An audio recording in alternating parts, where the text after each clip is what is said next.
Welcome back to the channel, dear friends. Have you ever looked at your family and asked yourself, why do we, who love each other so deeply, hurt each other the most? Or perhaps you've wondered, how can I make love flow freely again when our hearts have grown distant? If these questions have echoed in your heart, then today's video is for you. We are diving into the powerful topic of how to unlock the hidden patterns that create conflict in families and rediscover the freedom of unconditional love.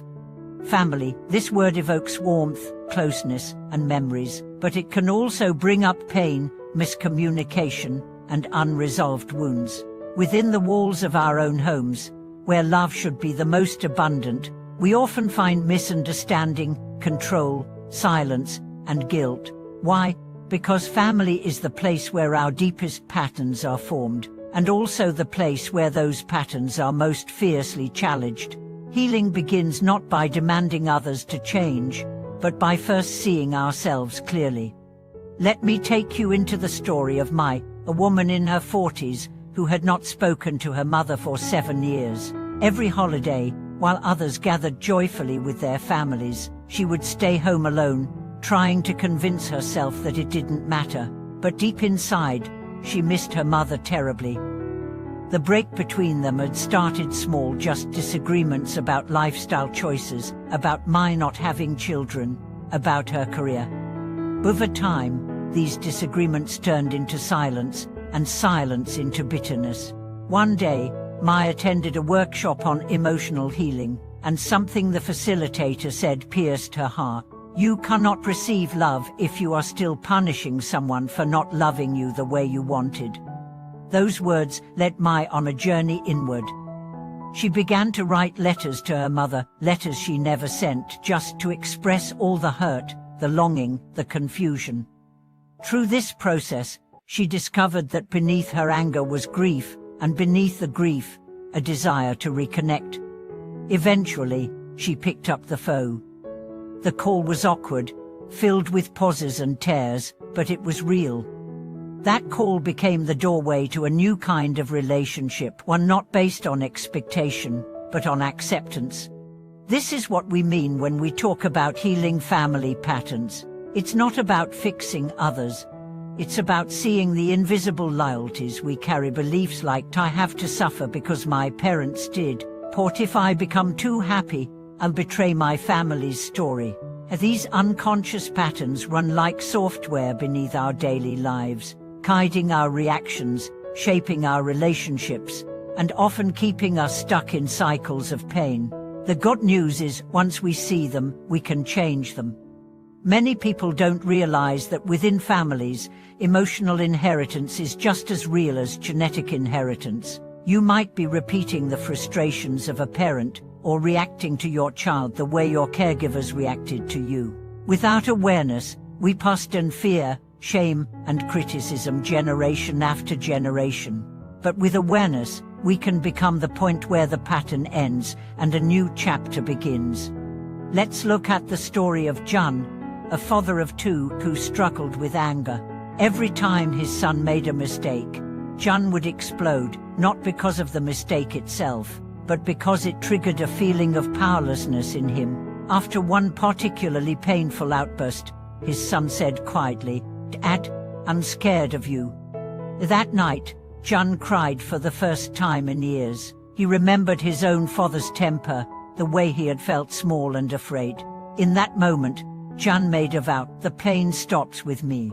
She sought counseling, began practicing mindful breathing, and started apologizing to his son when he lost his temper. Over time, his son began to trust him again, not because John became perfect, but because he became honest. Honesty is one of the most healing forces in any relationship. When we dare to say, "I don't know how to do this, but I want to try," we open the door to real connection. Children don't need perfect parents, they need parents who are willing to grow. Partners don't need flawless lovers, they need presence and truth. Siblings don't need to always agree, they need space to be different and still belong. Family healing also involves understanding boundaries. Contrary to popular belief, love does not mean saying yes to everything. Sometimes, the most loving act is to say no, to break the cycle of enabling, to stop the silent acceptance of manipulation, to refuse to carry burdens that are not ours to carry.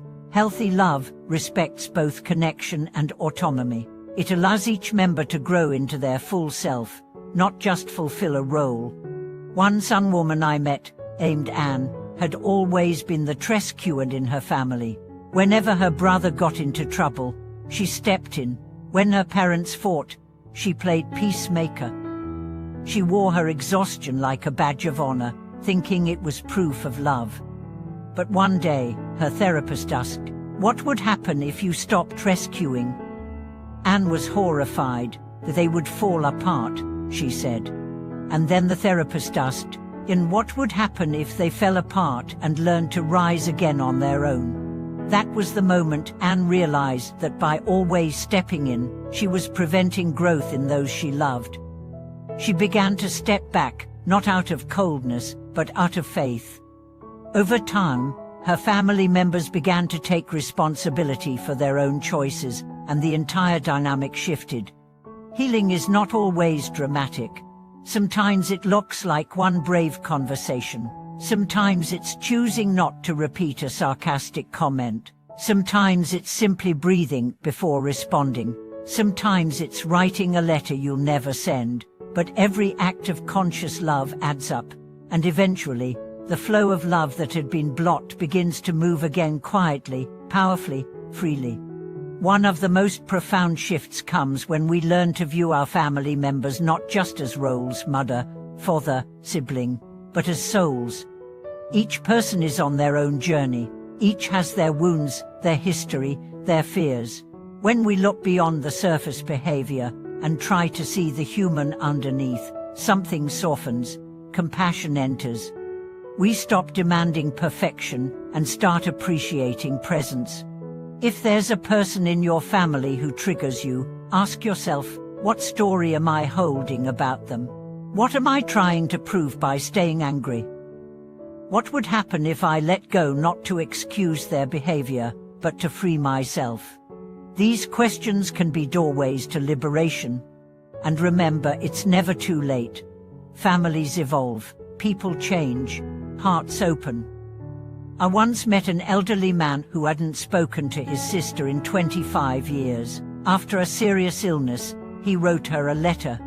She responded. They met again. They cried, they laughed, they shared memories. At the end of their visit, he said, "We lost time, but we haven't lost love." That's the power of a single act of courage to bridge decades of silence. So, how do we let love flow freely again in our families? By daring to be the first to soften. By releasing the need to be right. By seeing others through the eyes of compassion. By honoring our truth while respecting theirs.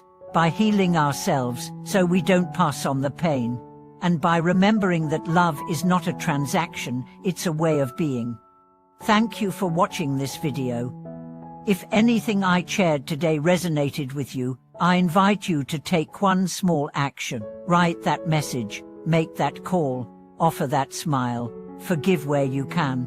And tell us in the comments what healing means to you. Don't forget to like this video, subscribe to the channel, and share this message with someone you love. We'll see you in the next one.